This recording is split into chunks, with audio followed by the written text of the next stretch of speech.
Hello everyone. তো এই bridal বুকিংটা ছিল আমার মে মাসে। তো মে মাস মানেই বুঝতে পারছো প্রচণ্ড গরমের মধ্যে। আর যথারীতি আমি এই ব্রাইডটার আমার লোকেশনটা কাছেই ছিল আমার স্টুডিও থেকে। আর দেখো আমার যখনই আমি সাজাতে গেছি, আমি ব্রাইডের টাইম দেওয়া ছিল আমার 3টে। তো ব্রাইড আমার এসছে 5টা থেকে 5:30, মানে আমি ততক্ষণ বসেই আছি।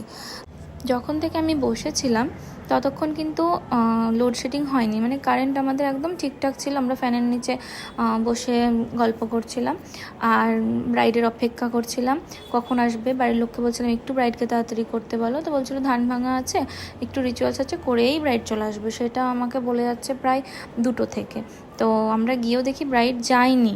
তখন তো আমাদের টেনশন হয়ে গেল যে এখনও যদি না যায় তাহলে কখন যাবে আর কখন বসবে, কারণ আমার সেকেন্ড ব্রাইড ছিল তারপরেই। তো ফার্স্ট ব্রাইড লেট করলে আমার সেকেন্ড ব্রাইড অবশ্যই লেট হবে। তো খুব প্যানিক করছিলাম, টেনশন করছিলাম। তো তার মধ্যে ততক্ষণ কারেন্ট বেস ছিল, যেই ব্রাইড আমার বসলো তারপরে নাপিতের ডাক। নাপিত, পুরোহিত সবাই বলছে এসো, আর একটা রিচুয়ালস আছে, কপালে তেল হলুদ লাগাতে হবে।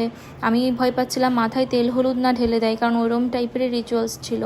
তো ব্রাইডেরও কিছু করার নেই আর বাড়ির লোকেরও কিছু করার নেই, রিচুয়ালস যেগুলো আছে ওগুলো কমপ্লিট করতেই হবে। তো আমি স্কিন প্রিপারেশন করেই ব্রাইডকে আবার ছাড়তে হলো। আমি ছাড়বো না তো কেউ শুনবে না, তো আবার ছাড়লাম। আবার ওখানে গিয়ে 10-15 মিনিট, তারপরে আবার যখন ব্রাইডকে বসাচ্ছি, মানে যতবার বসাচ্ছি ব্রাইডকে ততবার লোডশেডিং হয়ে যাচ্ছে, কারেন্ট একদম থাকছে না। তো কি করব আমরা, মানে পাগল হয়ে যাচ্ছিলাম। এদিকে ইলেকট্রিসিটি নেই, তারপর তোমার মানে ফ্যান নেই, মানে এত গরম। আমি তো থরথর করে ঘামছি ছাড়ো, আমার ব্রাইডও প্যানিক করছে প্লাস ঘামছে। আর ও এত মানে মানে প্যানিক করছিল, মানে বাড়ির লোককে মানে চিৎকার চেঁচামেচি, খুব টেনশন। আমার সঙ্গে তুমি শান্ত থাকো, তোমাকে চিৎকার করতে হবে না, বাড়ির লোক সবাই সবটা বুঝে যাবে। তারপর ব্রাইডকে তো ছাড়লাম যে যাও তুমি তোমার রিচুয়ালসগুলো কমপ্লিট করে আসো, মানে হাফ ফেস ডান হওয়ার পর। তো আবার গিয়ে রিচুয়ালস কমপ্লিট করলো, দেন আসলো।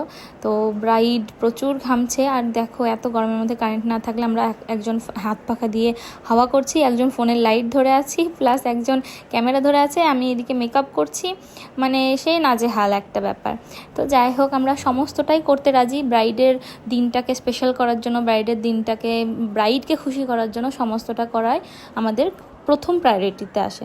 তো সমস্তটা করছি, ব্রাইড প্যানিক করছে, বলছে দিদি বাবা অনেক লেট হয়ে গেল, মানে ও প্রচুর মানে টেনশন করছে, কারণ কি হবে না হবে।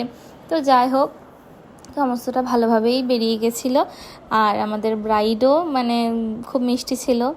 সো আমরা সেইভাবেই কিন্তু ব্রাইডের মেকআপটা কমপ্লিট করি। আর শেষমেশ কারেন্ট এলো, তারপরে আমরা কিন্তু বাকি ফেসের কাজগুলো কমপ্লিট করেছিলাম। এবং হেয়ার করার সময় যেই আমাদের হেয়ার কিছুটা হয়েছিল, আবার কারেন্ট চলে গেছিলো। মানে একটা মানে হিস্ট্রিতে মানে পুরো একদম ইয়ে। আর জেনারেটর যারা ছিল দায়িত্বে, দিদির রিসেপশনেও সেম ঘটনা, বিয়ের দিনও সেম ঘটনা। জেনারেটর বাড়ির সঙ্গে লাগানো ছিল না, সেই জেনারেটর জানি না কখন সেট হয়েছিল। তারপরে আমাদের মেকআপও ডান হয়ে গেল এবং আমার দিদির লুকটাও কমপ্লিট হয়ে গেলো, তোমরা দেখে নাও। আর ততক্ষণে আমাদের কারেন্টও চলে এসেছিলো, তাও তোমরাও জানিও।